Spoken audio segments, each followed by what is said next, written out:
Hi viewers అందరికి welcome friends, మన ఛానల్కి స్వాగతం ఫ్రెండ్స్. మన Punjab Kings versus Chennai super Kings మధ్య మ్యాచ్లో పంజాబ్ కింగ్స్ రెండోసారి మంచి విజయాన్ని అయితే నమోదు చేసుకుంది. చెన్నై రెండో ఓటమిని అయితే మూటగట్టుకుంది అని చెప్పుకోవచ్చు. సో మ్యాచ్ ఎలా సాగింది, ఎలాంటి తప్పిదాలు ఉన్నాయి, ఎలాంటి కొలాప్సెస్ ఉన్నాయి అనేది మనం డిస్కస్ చేద్దాం. So let's move in to the topic. Hi hello we were అందరికీ వెల్కమ్ ఫ్రెండ్స్, మన ఛానల్కి స్వాగతం. మా ఛానల్లో మీకు కనుక వీడియోస్ నచ్చితే లైక్ చేయండి, షేర్ చేయండి, కామెంట్ చేయండి మరియు సబ్స్క్రైబ్ చేయండి. మరిన్ని నోటిఫికేషన్స్ కోసం పక్కనే ఉన్న బెల్ ఐకాన్ని ఆల్ పైన ట్యాప్ చేయండి. ఆల్ పైన ట్యాప్ చేయడం ద్వారా మేము చేసే ప్రతి వీడియోలని, తాజా వీడియోలని నోటిఫికేషన్లో పొందగలరు. సో టాస్ గెలిచి మొదట ఫీల్డింగ్ అయితే తీసుకుంది పంజాబ్ కింగ్స్. సో దానికి తగ్గట్టుగానే మంచి స్టార్ట్ అయితే రావడం విశేషం. అది కూడా పంజాబ్ కింగ్స్కి. సంజు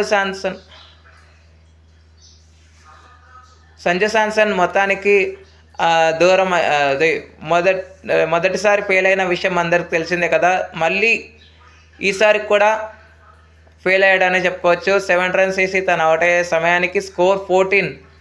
అక్కడ నుంచి ఆయుష్ మాత్రే రావటం, ఆయుష్ మాత్రే విజృంభించాడని చెప్పుకోవచ్చు. లాస్ట్ మ్యాచ్లో ఏదైతే మిస్టేక్ చేశాడో ఆ మిస్టేక్ ఈసారి పునరావృతం అవ్వకూడదు అన్న ఉద్దేశంతో డిఫెన్స్ అంతా పక్కన పెట్టేసి అగ్రెషన్కి షిఫ్ట్ అయ్యి దాని పరంగానే ఏ యొక్క బౌలర్ని కూడా క్షమించలేదని చెప్పుకోవచ్చు. ముఖ్యంగా హర్షదీప్ సింగ్ లాంటి బౌలర్కి కూడా ఎడపెడ వాయించి పాడేశాడని చెప్పొచ్చు, ఊచ కోత కోసాడు.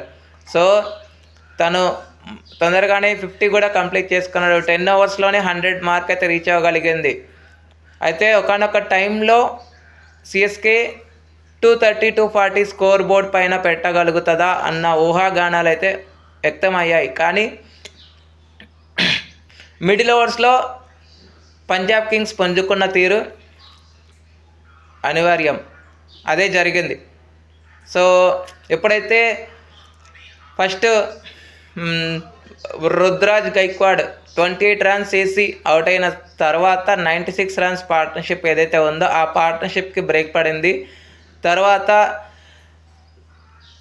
శివం దుబే రావడం. శివం దుబే ఫస్ట్ ఇనీషియల్ స్టేజ్లో స్లోగానే ఆడాడని చెప్పుకోవచ్చు. కానీ ఏ మొమెంటం అయితే పోయిందో ఆ మొమెంటంని క్యారీ ఫార్వర్డ్ చేయడానికి ఆయుష్ మాత్రే కీలక బాధ్యత అయితే తీసుకున్నాడు. సిహెచ్ స్ట్రాటజీ టైమ్అవుట్ తర్వాత, సెకండ్ స్ట్రాటజీ టైమ్అవుట్ తర్వాత ఆయుష్ మాత్రే అవుట్ అయ్యాడు 73 runsకి. తర్వాత కార్తిక్ శర్మ మరొకసారి ఫెయిల్ అయ్యాడు 1 run వేసి. తర్వాత మళ్ళీ మరో వికెట్ పడకుండా జాగ్రత్త పడుతూ శివం దుబే అదేవిధంగా ప్రశాంత్ వీర్ ఇద్దరు కలిసి మంచి పార్ట్నర్షిప్ అయితే నెలకొల్పారు. ప్రశాంత్ వీర్ స్లోగా ఆడుతూ కన్సాలిడేట్ చేసే విధంగా అయితే ఉన్నాడు. కానీ కన్సాలిడేషన్ అంతా పక్కన పెట్టి స్ట్రైక్ మాత్రమే రొటేట్ చేస్తూ శివం దుబేకి స్ట్రైక్ ఇవ్వడం, లాస్ట్ వరకు ఉండడం విశేషం. సో 5 wickets కోల్పోయి వీళ్ళు 209 runs అయితే స్కోర్ చేయగలిగింది సిఎస్కే. టోటల్గా 17 extras అయితే సమర్పించేశారు పంజాబ్ కింగ్స్. సో వీళ్ళ దాంట్లో విజయ్ కుమార్ వైశాఖ్కి టోటల్గా 2 wickets అయితే రావడం విశేషం. నెక్స్ట్ యూజీ చాయల్కి 1 wicket అండ్ మార్కో యాన్సన్కి, బాట్లెట్కి ఒక్కొక్క వికెట్ అయితే రావడం విశేషం. అనంతరం లక్ష్య ఛేదన ఆరంభించిన పంజాబ్ కింగ్స్కి ఎవరు ఊహించని స్టార్ట్ అయితే రావడం జరిగింది. 4 oversకే వాళ్ళ స్కోరు అండ్ ఇంపాక్ట్ సబ్గా వచ్చినటువంటి ప్రియాంచార్య మరొకసారి లాస్ట్ మ్యాచ్లో ఫెయిల్ అయ్యాడు. కానీ ఈ మ్యాచ్లో మాత్రం తను ఎదుర్కొన్న 11 balల్లోనే 39 పరుగులు అయితే చేయగలిగాడు. 39 runs చేశాడు. తన కారణంగానే 4 oversకి 55 స్కోర్ అయితే వచ్చింది. స్టార్ట్ అయితే చాలా అద్భుతంగా వచ్చింది. ఓపెనింగ్ స్టాండ్ 61 అయితే వచ్చింది మొత్తానికి. 5th ఓవర్లో ప్రియాంచార్య అవుట్ అయిన తర్వాత రన్ కుషన్ అనేది కొంచెం తగ్గినప్పటికీ సెట్ అయ్యేంత వరకు టైం అయితే తీసుకున్నారు. బట్ ఆ డిఫెన్స్ అనేది ఎక్కువసేపు అయితే లేదని చెప్పుకోవచ్చు. ఏ మొమెంటం అయితే పోయిందో ఆ మొమెంటంని క్యారీ ఫార్వర్డ్ చేస్తూ ఒకవైపు ప్రభ్సింద్రన్ సింగ్ ఉన్నాడు కాబట్టి తను మాత్రం స్టార్ట్స్ అయితే తీసుకున్నాడు. 50కి సమీపంలో వెళ్తున్న టైంలో లేని రన్కి ట్రై చేసి రన్అట్ అయితే అయ్యాడు. తత్ఫలితంగా 30+ పార్ట్నర్షిప్కి బ్రేక్ పడింది. శ్రేయస్ అయ్యర్తో కలిసి Cooper Connolly 28 runs partnership, 32 runs partnership అయితే యాడ్ చేశాడు. 32 రన్స్ పార్ట్నర్షిప్ యాడ్ చేసిన తర్వాత 36 రన్స్కి కూపర్ కాన్లీ కూడా అవుట్ అయ్యాడు. దీంట్లో 6 4లు అయితే ఉన్నాయి తన యొక్క ఇన్నింగ్స్లో. తర్వాత నెహాల్ వధేరాతో కలిసి విలువైన పార్ట్నర్షిప్ అయితే యాడ్ చేయటం, 50 రన్స్ వేసి శ్రేయస్ అయ్యర్ అవుట్ అయ్యాడు. అప్పటికే రన్స్ అనేవి కావాల్సిన రన్స్ అనేవి బోర్డు పైన ఉన్నాయి. మరో వికెట్ పడకుండా జాగ్రత్త పడుతూ శశాంక్ సింగ్, అదేవిధంగా మార్కస్ స్టాయినిస్, నెహాల్ వధేరా కూడా 10 రన్స్ వేసి అవుట్ అయ్యాడు. నెహాల్ వధేరా ఆ తర్వాత మార్కస్ స్టాయినిస్, శశాంక్ సింగ్ ఇద్దరు కలిసి పని పూర్తి చేశారు.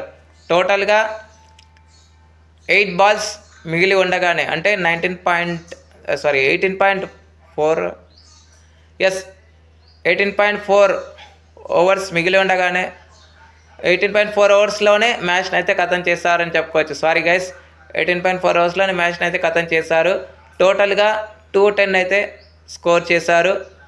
ఇక player of the match award అయితే 11 బాల్స్లోనే 39 రన్స్ వేసి విజృంభించినటువంటి ప్రియాంశ్ ఆర్యాకి player of the match award అయితే వారించడం విశేషం. ఇక వీళ్ళ సైడ్ నుంచి ఆంచల్ కాంబోజ్, మ్యాట్ హెన్రీ ఇద్దరు తలా 2 వికెట్లు అయితే పంచుకున్నారు. ఒక రన్అట్ రూపంలో వికెట్ అయితే దక్కింది. సో బ్యాటింగ్ స్వర్గధామం అనేది ఎక్కువగా కనిపించింది. సిఎస్కే క్యాచ్లు వదిలేయటం వాళ్ళ యొక్క కొంప ముంచింది. మిస్టేక్స్ పరంగా మిస్ఫీల్స్ కూడా వాళ్ళ యొక్క కొంప ముంచింది. అండ్ పంజాబ్ కింగ్స్ కూడా ఏం తక్కువ తినలేదు. ఎందుకంటే వాళ్ళు కూడా చాలా వరకు వైడ్స్, నో బాల్స్ కూడా వేశారు. ఆ నో బాల్స్ని ఎక్కువగా డ్యామేజ్ పడకుండా అయితే జాగ్రత్త పడ్డారు. ముఖ్యంగా యూజిచల్ బౌలింగ్లో కూడా ఒక నో బాల్ పడింది. దాన్ని ఫ్రీ హిట్ ఎంత పేస్ తగ్గించి ఎంత వేగంగా వేయాలా స్లోగా వేయాలా తీసుకొని ఆలోచించి వేశారు కాబట్టి ఆ ఫ్రీ హిట్స్ అనేవి ఎక్కువగా డ్యామేజ్ అయితే పడలేదని చెప్పుకోవచ్చు. అది ఓకే ఫ్రెండ్స్, థ్యాంక్ యూ. ఇక ఈరోజు first double header of the day, ఈరోజు ఫస్ట్ మ్యాచ్ అంటే match number 8 Delhi Capitals versus Mumbai Indians. ఈరోజు అయితే మ్యాచ్ అయితే ఉంది ఢిల్లీ వేదికగా.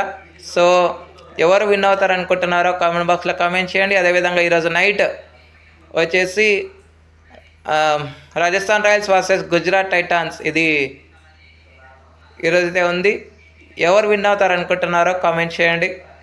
సో ఈ ఢిల్లీ వర్సెస్ ముంబై అయితే ఇద్దరు గెలిచేసి వస్తున్నారు. గుజరాత్ టైటాన్స్ ఓడిపోయి వస్తున్నారు కాబట్టి కొంచెం కసిగా వాళ్ళ యొక్క క్యాంపెయిన్ని ఏమైనా మొదలు పెడుతుందా అనేది చూడాలి. Okay friends, thank you. ఇలాంటి అప్డేట్స్ కోసం ఛానల్ని సబ్స్క్రైబ్ చేయాలి, కమెంట్ చేయండి. మరొక అప్డేట్తో మీ ఉంటాను ఫ్రెండ్స్. అంతవరకు సెలవు, నమస్కారం.